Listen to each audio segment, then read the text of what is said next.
It was supposed to be a night of celebration. I was at an important Chamber of Commerce event, surrounded by colleagues and peers, and about to receive an award for my contributions to the community. It felt like everything I had worked for over the years was finally paying off. My wife, Rhonda, was right by my side, as she had been for the last 10 years, or so I thought. The ceremony was in full swing when she leaned in close to me.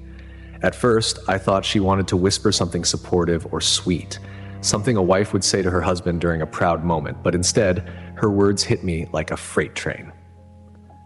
After the ceremony, she said, barely above a whisper, "I'm leaving with Gerald to spend the weekend in Las Vegas."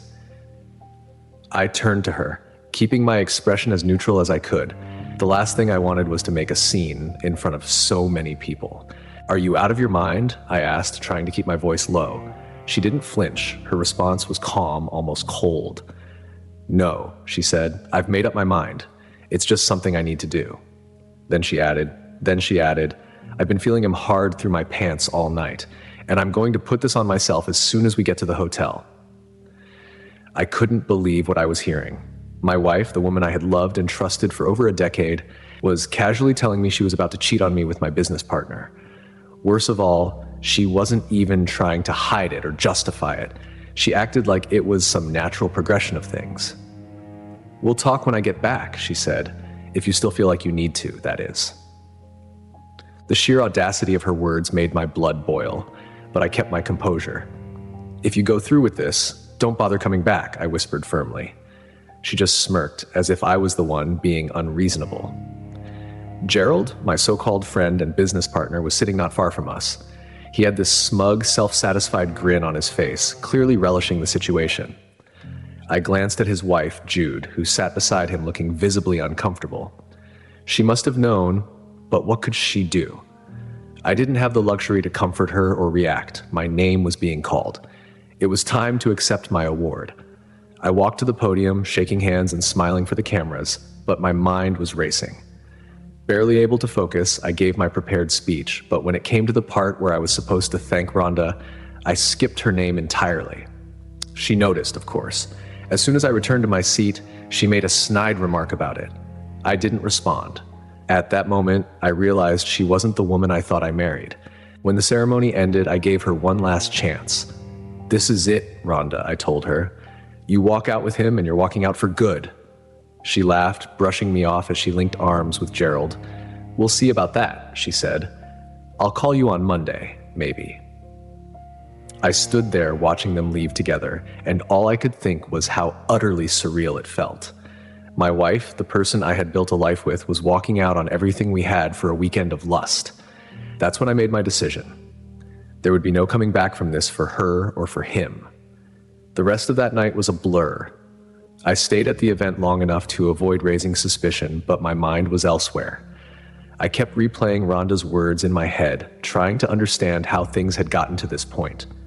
We'd had our ups and downs like any couple, but I never thought she'd cross this line, let alone so brazenly. The worst part? She didn't even seem to care. When I got home, I sat down and tried to think clearly. This wasn't just about infidelity. It was about the blatant disrespect. She didn't even try to hide her plans. And Gerald? He was supposed to be my friend and business partner. How long had this been going on? How many times had I ignored signs that now seemed obvious? I spent most of that night staring at the ceiling, but by morning, I had a plan. If she was going to throw away everything we'd built, then I needed to protect myself. The first step was to confront her about Gerald's condition. I'd heard from Jude a while back that Gerald was HIV positive. She'd confided in me after she tested positive herself, and she made it clear that Gerald hadn't warned her before their encounter. At the time, I didn't think much of it beyond sympathy for her situation. Now it was different. Rhonda needed to know what she was risking. The next morning, I called her. She picked up after a few rings, her voice casual as if nothing had happened. "What do you want, Ron?" she asked, annoyed. "Rhonda," I said, trying to keep my tone even, "you need to come home. We need to talk. This is serious." She laughed, actually laughed. "Serious, Ron? I'm in Vegas. I'm about to get in a jacuzzi with Gerald. What could be so important?" I swallowed hard, pushing down the anger rising in my chest. Do you even know who you're dealing with? I asked. Rhonda, Gerald is HIV positive.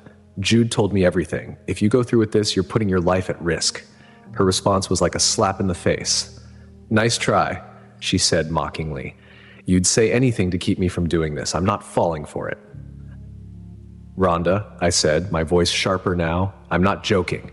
This isn't about us. This is about your health. She cut me off. Look, just enjoy your weekend. Go play golf or something. I'll be back Monday. Maybe we can talk then if you're not still sulking. Then she hung up. I stared at the phone in disbelief. She wouldn't even consider the possibility that I was telling the truth. I felt like I was screaming into a void, and the person I was trying to save couldn't care less. Throughout the weekend, she sent me a series of voicemails and texts. They weren't apologies or even explanations. They were taunts. In one message, she described how Gerald was so much better than me, and how she had never felt this alive.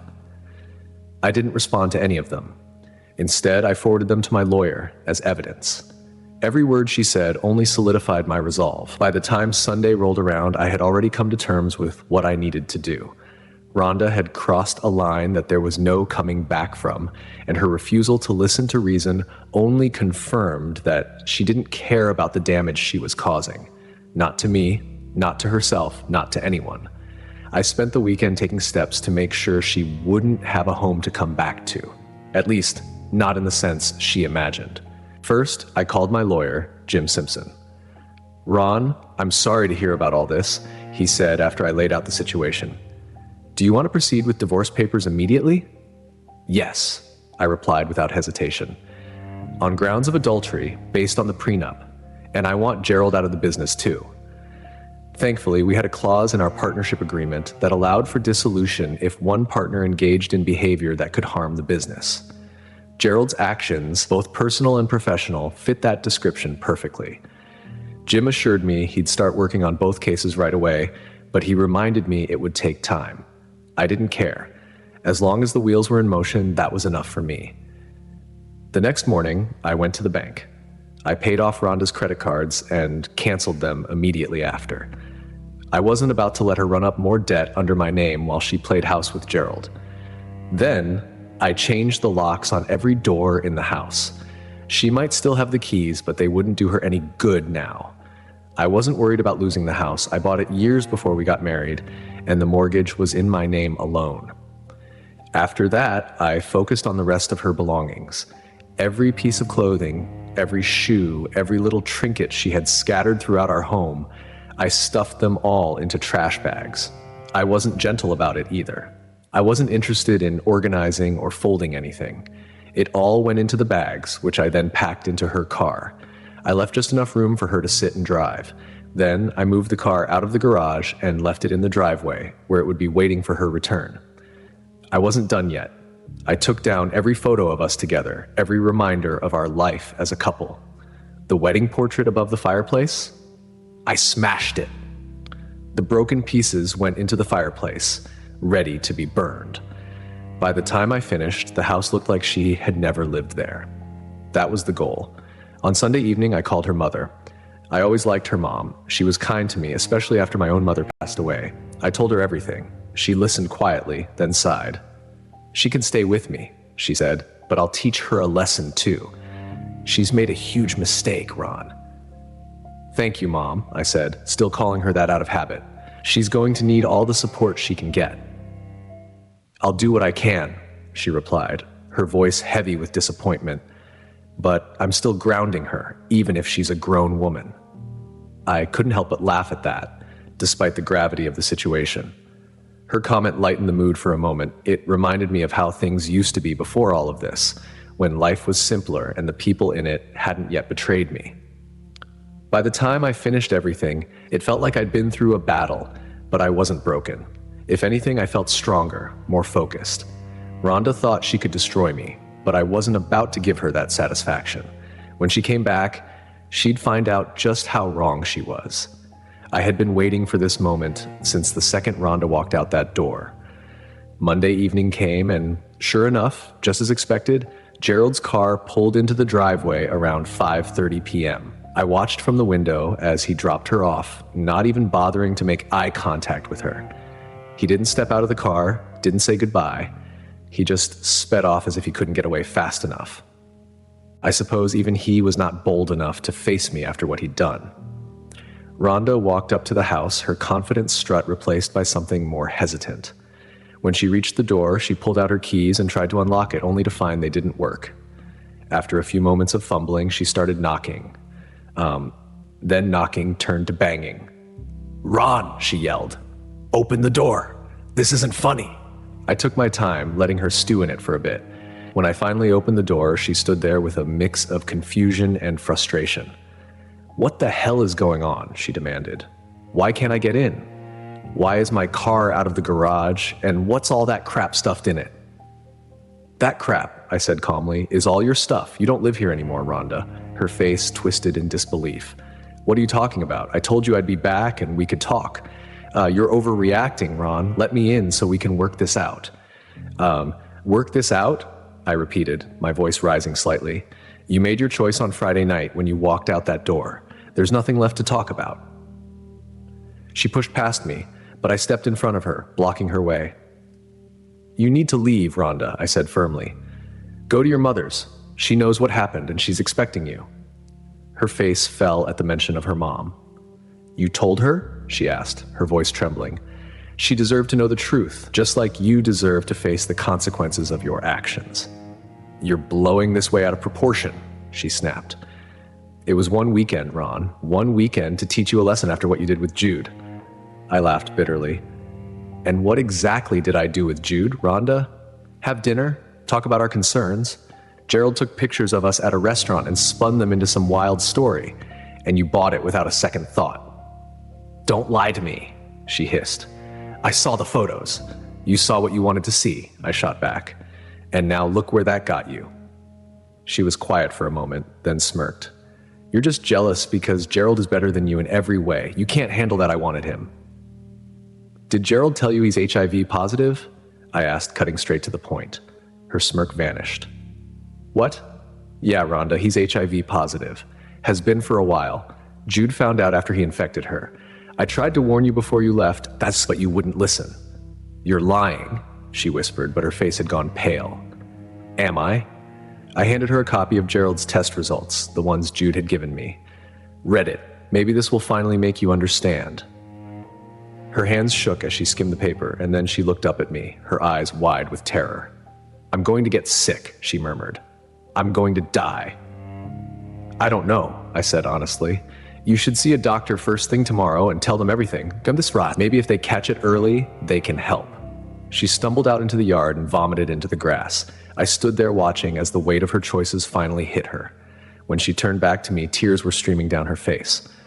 "Please, Ron," she sobbed. "I don't want a divorce. I was stupid. I was angry. We can fix this, can't we?" I shook my head. "No, Rhonda, we can't. The marriage is dead and you're the one who killed it." She dropped to her knees, crying so hard I thought she might collapse. But I didn't feel pity. I didn't feel anger. I felt nothing. I had warned her. She chose not to listen. Now, all I could do was watch her face the consequences. Tuesday morning, I walked into my office earlier than usual. There was a tension in the air, as if everyone could feel that something monumental was about to happen. Gerald had no idea what was waiting for him. I had already prepared everything. The legal documents to dissolve our partnership, the security team briefed on their role, and the clause in our agreement highlighted and ready to present. It was time for Gerald to face the fallout. He strolled in around 9 a.m., wearing that smug grin he always had, as if he owned the place. That grin didn't last long. As soon as he stepped inside, the security team intercepted him. I had given them strict instructions: confiscate his badge, ensure he didn't touch any company property, and escort him out once he packed his things. The moment he saw the guards, confusion flashed across his face, quickly replaced by irritation. "What's this about, Ron?" he asked as he entered my office, his voice tinged with annoyance but not yet panic. I gestured to the chair across from my desk. "Sit down, Gerald. We need to talk." He hesitated but complied, though his usual bravado was still evident in his posture. "Is this about Rhonda?" he asked, leaning back like he had all the time in the world. "You're really going to throw away our partnership over a woman?" "Partly," I said. keeping my tone calm. But mostly it's about your behavior. Your reckless, unethical, and frankly, illegal behavior. You knew you were HIV positive, Gerald. You knew, and yet you deliberately chose to expose not only Jude but my wife to the virus without informing them. His face paled slightly, but he tried to play it off with a smirk. You don't know what you're talking about. Oh, but I do, I replied, sliding a copy of his test results across the desk. Jude gave me these. She found out after you infected her. And guess what? She told me everything. His eyes darted to the paper, and for the first time, I saw real fear flicker across his face. You have no proof I infected anyone, he stammered. This is just... Save it, I interrupted. I also have the recording from our conversation at the event last week. You made it clear you planned this entire mess. I'm done with you, Gerald. The partnership is over. I handed him a copy of the dissolution papers, pointing to the clause that allowed me to sever ties for morally unacceptable behavior. You violated the terms of our agreement. As of today, you no longer have any claim to this company. Gerald's smirk disappeared entirely. You can't do this, he said, his voice rising. I'll fight you in court. I'll drag your name through the mud. People will hear about this. Go ahead, I said, pressing a button on the small recorder on my desk. His threats played back word for word, along with his admission of knowingly exposing Rhonda to HIV. The security guards standing by the door crossed their arms, silently acknowledging the weight of the evidence. I'm not just kicking you out of the company, I continued. I'm handing all of this over to the authorities. Deliberately exposing someone to HIV without informing them, that's a felony in this state, Gerald. You're looking at up to 20 years in prison. He sat there stunned, his usual arrogance replaced by a look of complete defeat. Ron, come on, he finally muttered.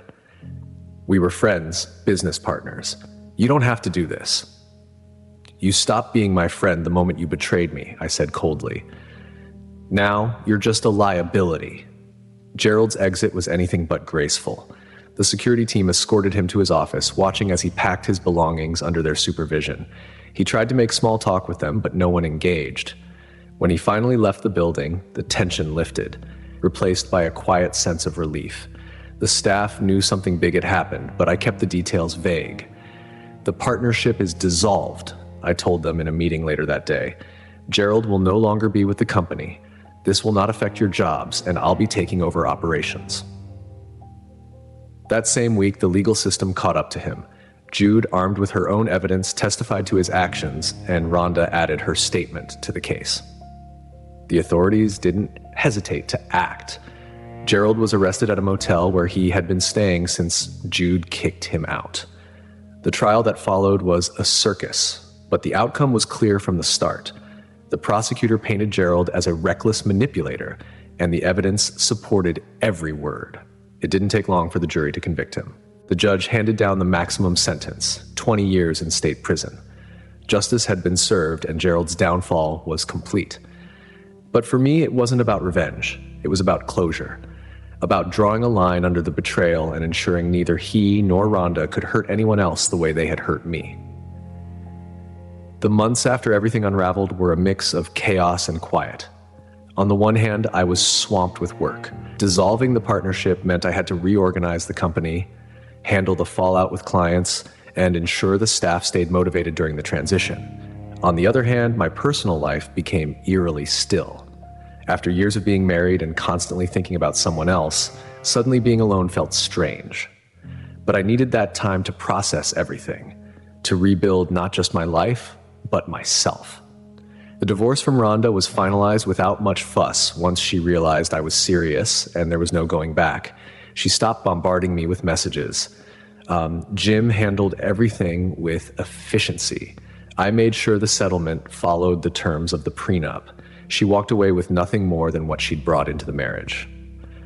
I heard from her mother that she'd started antiretroviral therapy and was trying to piece her life back together. But we never spoke directly again. I didn't need closure from her. I'd already closed that door myself. As for Gerald, his problems snowballed quickly. With the legal case against him moving forward and his prison sentence looming, he had no time to regroup. Jude finalized her divorce and sold her home, moving out of state for a fresh start. Part of me was glad for her. She'd been another victim in this mess, and I hoped she could find peace somewhere far away from the wreckage Gerald had left behind. For a while, I thought I'd never move on. Trust felt like an impossible concept. I kept busy with work and avoided anything that resembled a social life. Friends tried to set me up with dates, but I wasn't interested. It wasn't bitterness, just exhaustion. The idea of opening myself up to someone new felt like a risk I wasn't ready to take. That changed about 1.5 years later. Denise, my secretary, invited me to a company event and introduced me to her younger sister, Angela. She was a few years younger than me and had recently gone through a rough divorce herself. Her ex-husband had left her for another woman, and she carried the same kind of guarded demeanor I had. At first, we were just two people with shared scars making polite conversation, but something clicked. Angela was different. She didn't push or pry. We started spending time together slowly at first. A coffee here, a dinner there. We were both cautious, careful not to rush into anything. Trust wasn't easy for either of us, but as the months passed, it grew. She understood my hesitations because she had them too, and for the first time in years, I felt like I could breathe again. A few months after we started dating, I proposed. It wasn't some grand gesture, just a quiet moment between us that felt right. She said yes, and now we're planning a spring wedding, followed by a cruise in the Caribbean. For the first time in what feels like forever, I'm looking forward to the future instead of dreading it. When I think back to everything that happened with Rhonda and Gerald, it still stings. I don't think that kind of betrayal ever fully leaves you, but Angela has helped me see that it doesn't have to define me.